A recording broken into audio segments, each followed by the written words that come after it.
Hello everyone, स्वागत है आप सभी का हमारे YouTube channel online solution Purnia में। आज के इस वीडियो में हम आपको बताएंगे कि आईटीआई कैट का फॉर्म फिलअप करने के लिए क्या-क्या नोटिफिकेशन है और क्या-क्या उसके एप्लीकेशन प्रोसेस हैं। तो स्टेप बाय स्टेप हम आपको बताएंगे। तो इसके लिए सबसे पहले हम ओपन कर लेते हैं अपना बीसीसी बोर्ड का वेबसाइट, जो कि है bccboard.bihar.gov.in। ये लिंक आपको डिस्क्रिप्शन में भी मिल जाएगा, आप वहाँ से भी एक्सेस कर सकते हैं।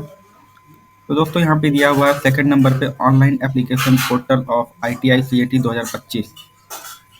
इस लिंक पर क्लिक करेंगे और यहाँ पे आपके पास एक पेज खुलकर आएगा। इसमें चलते हैं सबसे पहले इम्पोर्टेंट डेट्स के ऊपर हम लोग। इम्पोर्टेंट डेट्स में आप देख सकते हैं ऑनलाइन रजिस्ट्रेशन स्टार्ट डेट है, जो कि है 6 मार्च 2025 और ऑनलाइन रजिस्ट्रेशन क्लोजिंग डेट जो है वो है 7 अप्रैल 2025। मतलब दोस्तों 6 मार्च से ये एप्लीकेशन ऑनलाइन ऑटोमेटिक ये पहले से ही स्टार्ट हो चुकी है। 6 मार्च से स्टार्ट हो चुकी है ये और 7 अप्रैल तक ये पोर्टल लाइव रहेगा एप्लीकेशन के लिए। और लास्ट डेट पेमेंट के लिए जो है वो है दोस्तों यहाँ पे 8 अप्रैल 2025, यानी 8 अप्रैल तक आप पेमेंट कर सकते हैं। फॉर्म फिलअप के लिए 7 अप्रैल तक दिया गया और एक दिन अधिक आपको दिया गया है पेमेंट करने के लिए।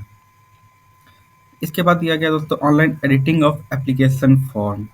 तो फॉर्म भरने के टाइम अगर आपसे कुछ गलती हो जाती है या कुछ आप सुधार करना चाहते हो फॉर्म में, तो उसके लिए जो डेट निर्धारित किया गया है वो है 10 अप्रैल 2025 सुबह 10 बजे से लेकर 13 अप्रैल 2025 रात के 12 बजे तक। और उसके बाद जो है starting downloading admit card date, ये आपका एडमिट कार्ड डाउनलोड करने का जो डेट है वो 28 अप्रैल से दिया गया है, यानी 28 अप्रैल के बाद आप दोस्तों डाउनलोड कर सकते हैं अपने एडमिट कार्ड को।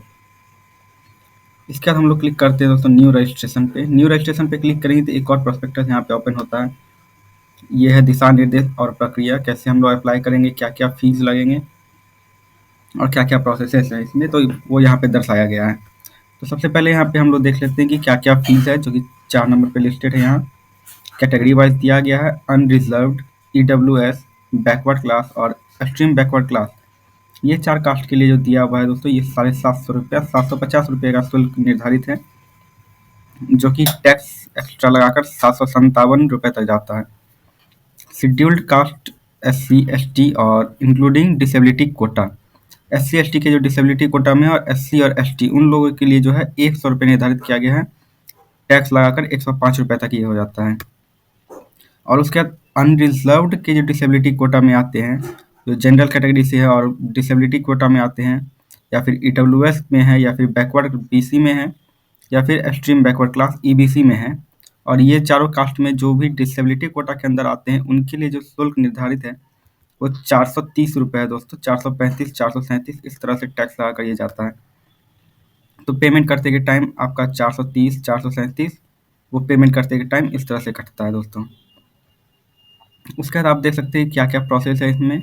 Candidates are requested to fill the application form very carefully. आपको ध्यानपूर्वक अपना एप्लीकेशन फॉर्म भरना है।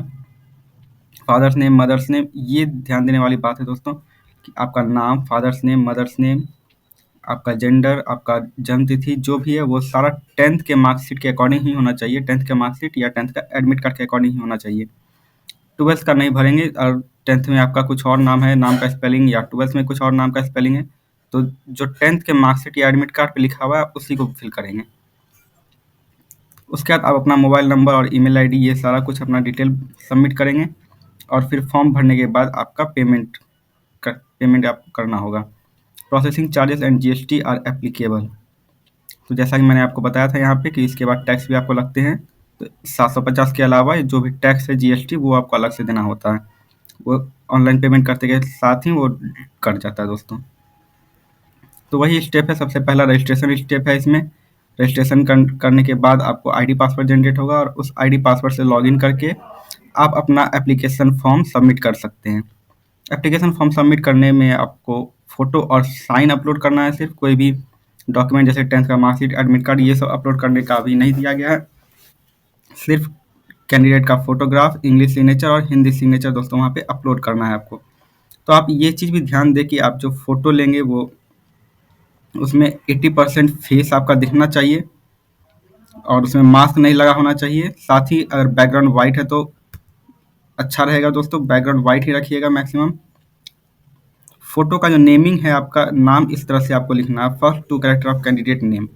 अगर आपका नाम दोस्तों अगर मान लीजिए राम है तो पहला लिखेंगे RA, फिर अंडरस्कोर देंगे और फिर फोटो इस तरह से लिखेंगे। और ये जो है दोस्तों 10 KB से 300 KB के बीच में ही होना चाहिए। 200 पिक्सल गुना 250 पिक्सल ये इसका डायमेंशन दिया गया है।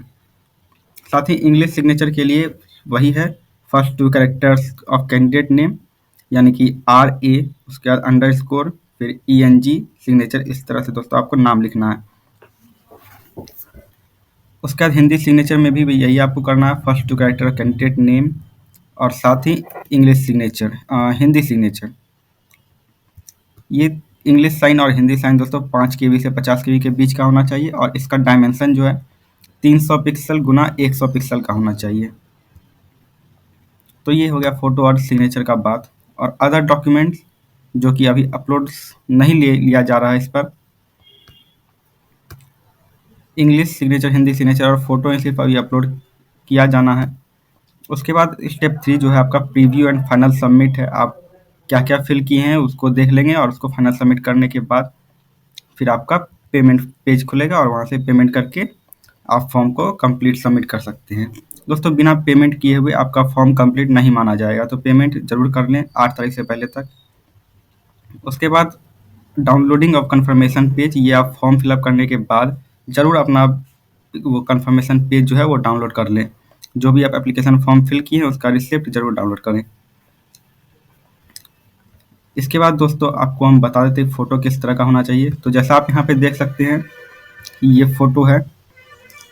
फ़ोटो पे आप देख सकते हैं नेम लिखा हुआ है जैसे उत्सव कुमार और डेट इस तरह से लिखा हुआ है। ये डेट दोस्तों फ़ोटो का डेट होना चाहिए जब आपने फ़ोटो खिंचवाया है, ना कि आपका डेट ऑफ बर्थ। तो यहाँ पे अपना नाम लिख ले इस तरह से और डेट लिख ले इस तरह से। बैकग्राउंड आप देख सकते हैं कि वाइट कलर का है और फोटो सामने से खींचा गया है, फ्रंट पोर्ट्रेट में लिया गया है। तो इस तरह का फोटो आप अपलोड करेंगे। और साइन के लिए दोस्तों इस तरह से आप ले लें और फोटो के लिए जो आप नेम लिखेंगे वो इस तरह का रहेगा। जैसे अगर पहला नाम अगर देखा जाए UT, उत्सव अगर नाम है तो UT लिखेंगे, फिर अंडरस्कोर डालेंगे, फिर फोटो लिखेंगे दोस्तों PHOTO। इसी तरह से दोस्तों यहाँ पे दिया गया था, आप देख सकते हैं first 2 character of candidate name underscore photo. तो इस तरह से आप फोटो को नाम लिख सकते हैं। फर्स्ट 2 कैरेक्टर देखिए आप यहाँ पे लिखे हैं, अंडरस्कोर और फिर फोटो इस तरह से लिख सकते हैं। उसके बाद साइन के लिए भी आप इस तरह से करेंगे, first 2 character of candidate name और इंग्लिश सिग्नेचर, इसको कॉपी कर लेते हैं। और साइन में भी इसको रीनेम अगर करेंगे तो पहला कैपिटल लिखेंगे, फिर अंडरस्कोर ENG सिग्नेचर, इस तरह से नाम लिखेंगे दोस्तों इंग्लिश साइन के लिए। और हिंदी साइन के लिए आप देख सकते हैं यहाँ पे दिया हुआ है हिंदी सिग्नेचर। तो हिंदी साइन के लिए यहाँ पे इसी तरह लिखेंगे UT अंडरस्कोर हिंदी सिग्नेचर। इस तरह से दोस्तों नाम लिख लेंगे और इस तरह का आपका फोटो जरूर होना चाहिए, नहीं तो फॉर्म रिजेक्ट भी हो सकता है। तो अभी इस वीडियो के लिए इतना ही।